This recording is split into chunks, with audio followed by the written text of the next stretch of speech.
Pernah nggak sih lu ngerasa kayak hidup ini kejam banget? Setiap pagi bangun, kerja dari jam 6 pagi sampai jam 9 malam. Tapi uang di rekening cuma numpang lewat. Nggak ada sisa. Tagihan listrik, cicilan motor, bayar kontrakan. Duit selalu habis sebelum tanggal tua. Kita semua pernah di situ. Nggak sendirian. Ini cerita tentang lu, aku, dan jutaan orang di luar sana. Tapi hari ini kita bakal masuk ke lorong rahasia yang selama ini dikunci rapat-rapat. Lorong yang cuma orang-orang tertentu aja yang tahu cara bukanya. Dengerin baik-baik. Di tahun 1983 ada eksperimen gila di Harvard. Para peneliti ngasih pertanyaan ke mahasiswa, apa bedanya orang kaya dan miskin? 90% jawabnya, orang kaya punya modal besar atau warisan. Tapi faktanya, 85% orang terkaya di Amerika mulai dari bawah. Mereka bahkan punya hutang di awal karir. Salah satu contoh paling legend, Sam Walton, pendiri Walmart. Di tahun 1945, dia pinjam duit ke mertuanya buka toko kecil. Toko itu bangkrut 3 kali. Tapi dia nggak nyerah. Rahasianya, dia fokus ke sistem, bukan cuma jualan.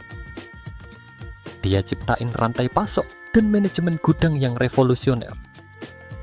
Hasilnya, di tahun 2023, kekayaan keluarganya tembus 200 miliar dolar. Ini yang nggak diajarin di sekolah. Uang itu kayak air laut. Semakin lu kejar, semakin lu kehausan.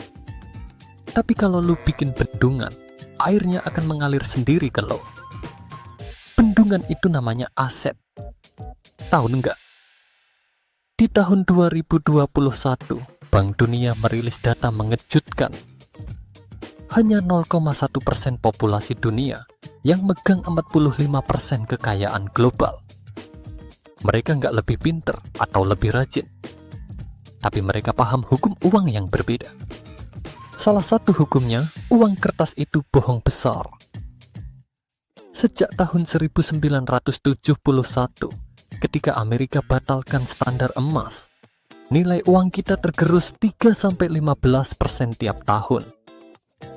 Artinya, duit 10 juta di dompet lo tahun depan cuman worth 9 juta. Tapi orang kaya pakai ini jadi senjata. Mereka pinjam uang murah ke bank, lalu beli properti atau saham yang nilainya naik 20% per tahun. Inilah yang bikin si kaya makin kaya, sementara kita ngerjain treadmill finansial. Contoh nyata, di krisis 2008, banyak orang panik jual aset.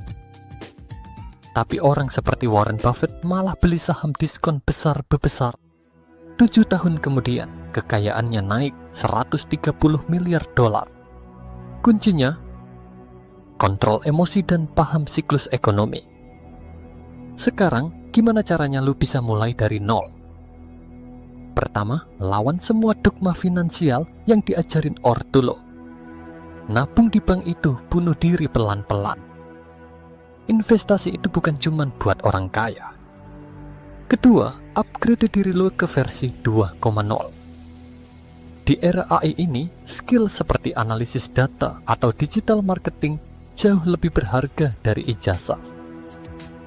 Nih contoh konkret, di India ada pemuda bernama Ravindra di tahun 2017.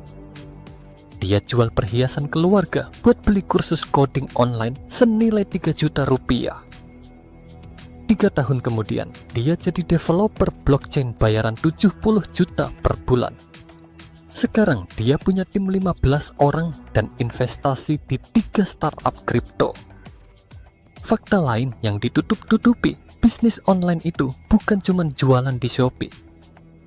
Ada 7 lapis income digital yang jarang dijamah. 1. Affiliate marketing 2. Subscription membership 3. Royalty intellectual property 4. Automated trading 5. Licensing content 6. Digital asset flipping 7. Algorithmic income, salah satu yang paling gila. Di tahun 2022, seorang remaja jual NFT gambar kucing pixel. Dalam 3 bulan, dia kumpulkan 900 juta dolar. Ini bukan keberuntungan.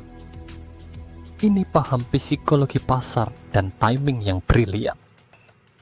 Tapi ingat, jalan ini nggak mulus. Di balik setiap kesuksesan, ada 1000 kegagalan. Elon Musk hampir bangkrut di tahun 2008. 3 perusahaannya, Tesla, SpaceX, SolarCity, nyaris kolaps bersamaan. Tapi dia pakai strategi backup of the backup dengan meminjam duit ke teman-temannya. Nah, ini rahasia terakhir yang bikin lu kaget. Orang miskin fokus ke penghematan. Orang kaya fokus ke ekspansi. Di tahun 2019, Jeff Bezos jual saham Amazon senilai 2,8 miliar dolar. Duit itu nggak dipakai buat liburan, tapi buat bangun Blue Origin, perusahaan antariksa. Sekarang nilai perusahaannya sudah tembus 10 miliar dolar. Kalau lu masih mikir, aku nggak punya network atau bakat, dengerin ini. Di tahun 2023 ada platform namakan Up. Lo bisa jual skill apapun ke seluruh dunia. Mulai dari 5 dolar per jam sampai 1000 dolar proyek. Banyak orang Indonesia yang penghasilannya 200 juta sebulan cuma dari jadi virtual assistant. Kuncinya, lo harus berani jadi harga premium. Jangan jual waktu lo murah, tapi kemas skill lo jadi paket eksklusif. Contoh, desain logo biasa di harga 500.000. Tapi kalau lu tambahin branding strategi dan social media kit, bisa tembus 20 juta. Terakhir, ini prinsip yang bakal bikin mindset lu meledak. Uang itu cuman alat ukur nilai yang lu berikan ke dunia. Semakin besar masalah yang lu solve, semakin besar duit yang mengalir.